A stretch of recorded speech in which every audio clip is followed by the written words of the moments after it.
So you want me to walk around? No, no, I can walk out. no. So I'm going to ask a couple questions and then kind of introduce that into these things. Because one of the real questions that a lot of people have is, you see these groups like ISIS and Al-Qaeda, yeah, and you see them, and then are they living out the Quran? Are they following the teachings of the Quran in what they're doing? These are very good questions, Jerry, and these are the questions I have too. So I share with you these questions. But before I start, as from before, I will start you on a lighter note that be careful what you ask. So the priest gave a sermon, the Muslim priest gave a sermon that when you be righteous and you do good things in this world, you will go to heaven and you get 70 virgins or whores in heaven. Well, an old lady was sitting in the audience at the back. After the sermon was over, prayer was over, she asked a question. And that's why you have to be careful what you say, and because you don't know what kind of questions you'll be asked. So she asked that,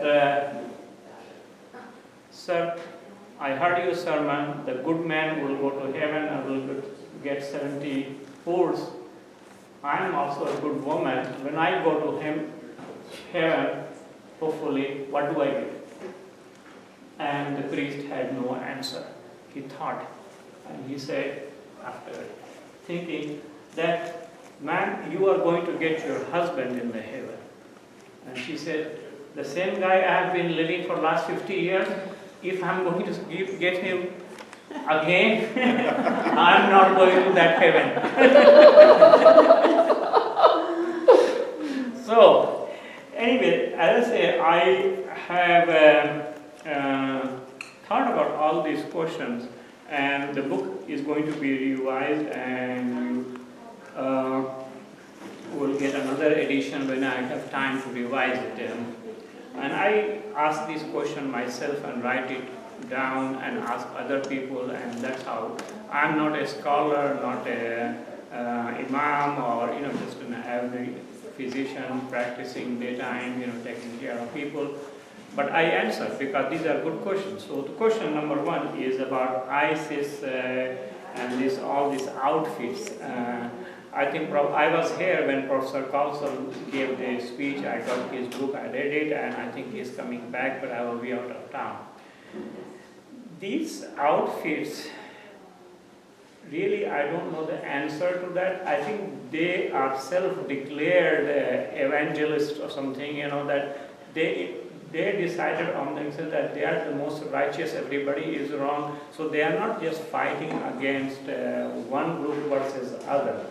They have their, quote-unquote, their version of Islam, and they are fighting with Shia, they are fighting with Arab, they are fighting with West, fighting with everyone.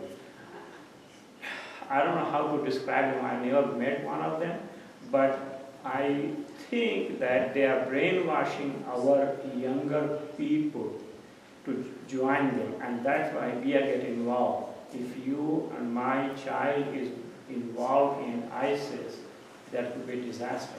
And that's why we need to learn and tell our youth and children that this is not Islam, this is not humanity. These people, if I have to give an opinion, they are heartless people, they are brainless people. They kill everyone without any they don't spare, they have torture, they enslave them. So is the teaching in the Quran that it's okay to kill infidels? No. That's what we always hear, that the Quran teaches that you can kill. I wrote down those verses of Quran for you. Okay. All right. There are 2 or 3 verses in Bible and in Quran or any scripture. When you read the verses, They were not written by an author sitting on a table right down. These were the questions which were asked under the circumstances, and you need to know that under what circumstances those revelations came in, what was going around at that time. The quote-unquote terrorists of that time, the infidels, those who were what we call Quraysh, those who had not accepted any faith, they were torturing Muslims, believers. There were big time torture going on against the believers, Prophet and his companions and all that. So these verses came that do not compromise with these terrorists.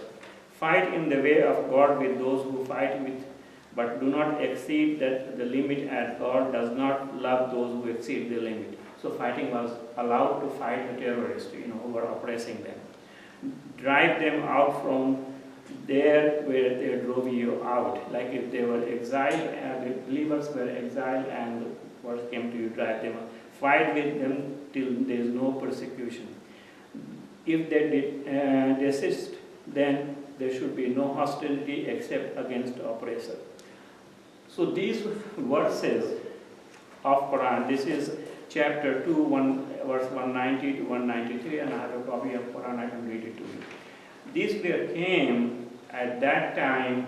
There is no mention of Muslims and Jews or Hindus or Christians or anyone else that you kill. See, the ISIS is killing Muslims too. They are not just they are after Shias or anyone. They are just they think that they in their mind, it's about control, it is about money, it is about politics, it is about power. Next verse is, they are using these verses to justify what they are doing. This is in chapter 4, verse 89. The unbelievers desire you to reject faith like them. You should not befriend them. They leave what God has forbidden, but if they turn back, then you seize them and kill them where you find them. ISIS thinks we are unbelievers. All right, that's why they are killing me. It's all right because people call me anything, but that I will remain the same. It's between me and my God. You can call me black, you can call me white, you can call me anything. But so they think that they are the believers and we are unbelievers. The Jews and the Christians are unbelievers. Everybody else is unbeliever except them, and they are. So this problem of perception that they have, and this is a phase. Groups like ISIS have always been there. They come in phases and they pass away. In the time of Prophet, actually third Caliph Ali, there was a group called Kharji. Kharji is a name that they were from outsider. They implied upon them that they are the Puritans and everybody else is chained. Therefore, they don't have right to practice. It's a very spiritual question that the God belongs to who? Is my God your God? If their God, does God look at rest of the people who are not? If He wanted, He could have made everyone one type. Speaking one language, believing, praying in one direction, have very similar things. But He let us do as a test so that we can think. So anyway, these ISIS people are self-declared. They self-declare, and their enemy is everyone. And I think what I appreciate, you just say, you have to understand the context of when and who the infidel was. It's the same way in the New Testament. We have to understand the context so that when Paul says, women be silent, and women are to have no voice in the church, well, we had to understand the context of that in that period of time. And now some will take that for today. It is for that period, for that time. And if you allow me, I can read you a couple of the verses of the Bible. But again, this is not an attack on Bible or Jesus. Okay, make sure that you understand it, because there are two verses in Deuteronomy 19:20. When they refuse your offer of peace, engage you in battle, then lay siege to that city, put sword to all men, keep women and children for yourself, completely destroy them. This is the war going on. This is the war going on. And you don't approach the people who are trying to kill you with flowers and things like that or candies. Again, in Deuteronomy 7:6, you must destroy them totally, make no treaty with them, and show no mercy. God is merciful, but at this time, this is war going on. In Numbers 31:20, now kill all the boys and kill all the women who has slept with a man, but save for yourself every girl who has never slept with a man. I mean, I didn't invent it. I just copied from St. John's Bible.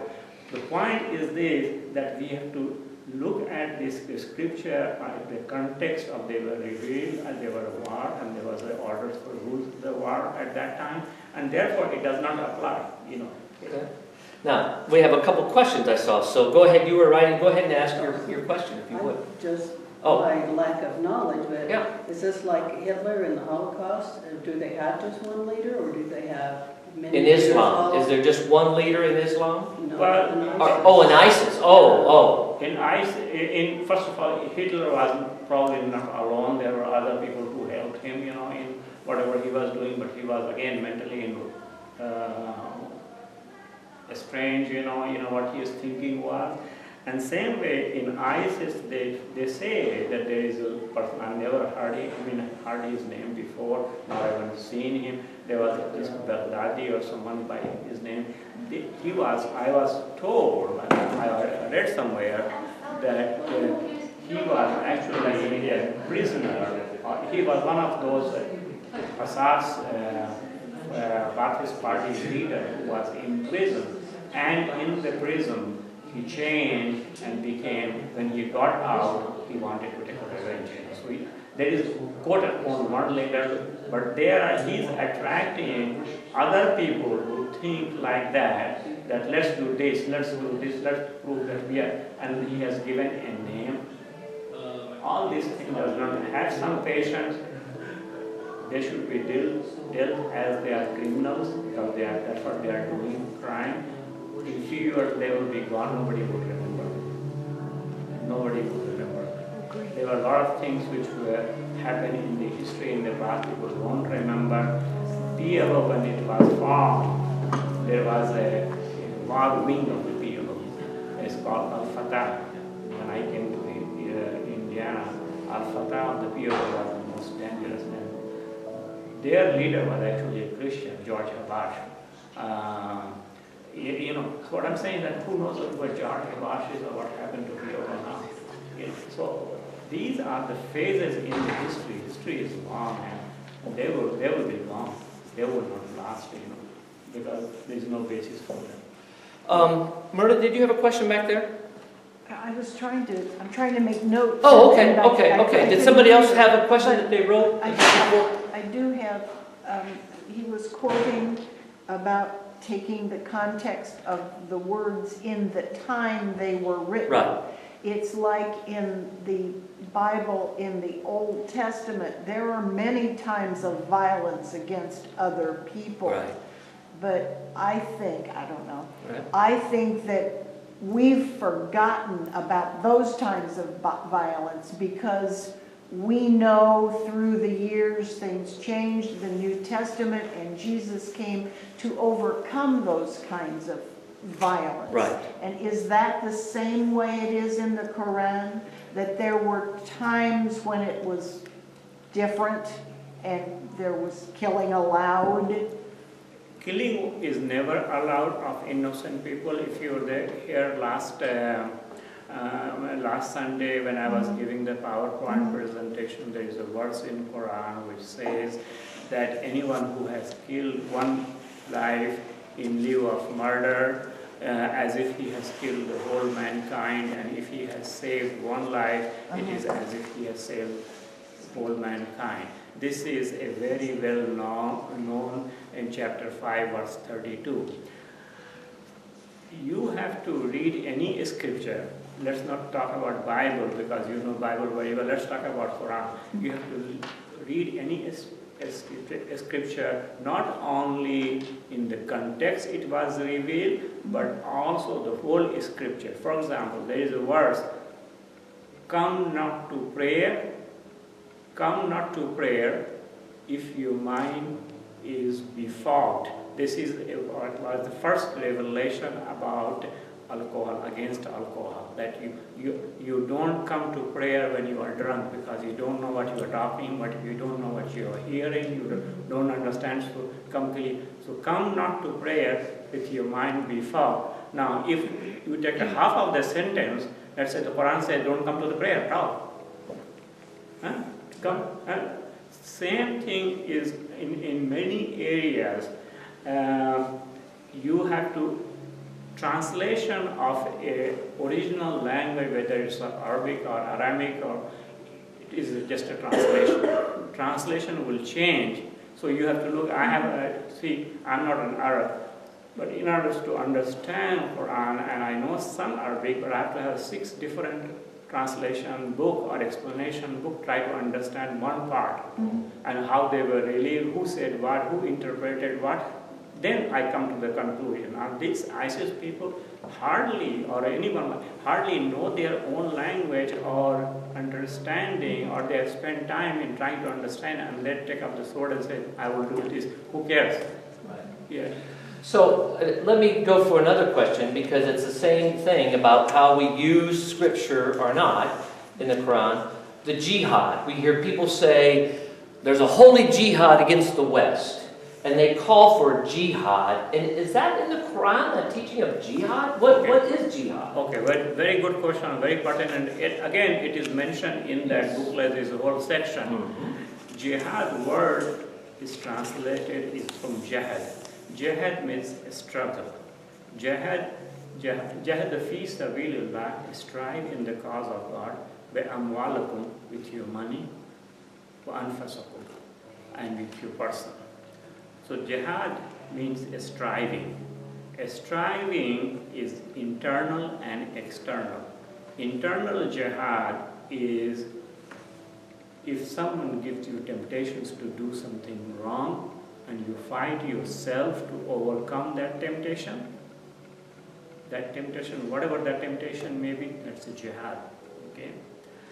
External jihad is to defend Islam and Muslim when they are attacked, and that external jihad is to be declared by either the ruler or a body of scholars, not individually. I, as an individual person, cannot declare external jihad against him. That would be totally wrong. So that is external jihad. Internal jihad, you can do it anytime. That means you control yourself. People provoke you and you have a nice response. But internal jihad is more serious or more important when the Prophet was returning from a battle after defeating the unbelievers who had attacked Medina. When he entered the city, he told his people that you have won an external jihad, you have got a smaller jihad, and now we are going to do a bigger jihad. And they asked, what is this bigger jihad, other than we have lost so many people, injured so many people, killed so many people? That was the war, and now we're saying that we are going to do a bigger. What kind of war is this? It's control of yourself. Control of, to stand up to a tyrant ruler and speak a word of truth is also considered jihad. To write something which will benefit the community, write something against anything, against drug driving or against anything, it's a jihad.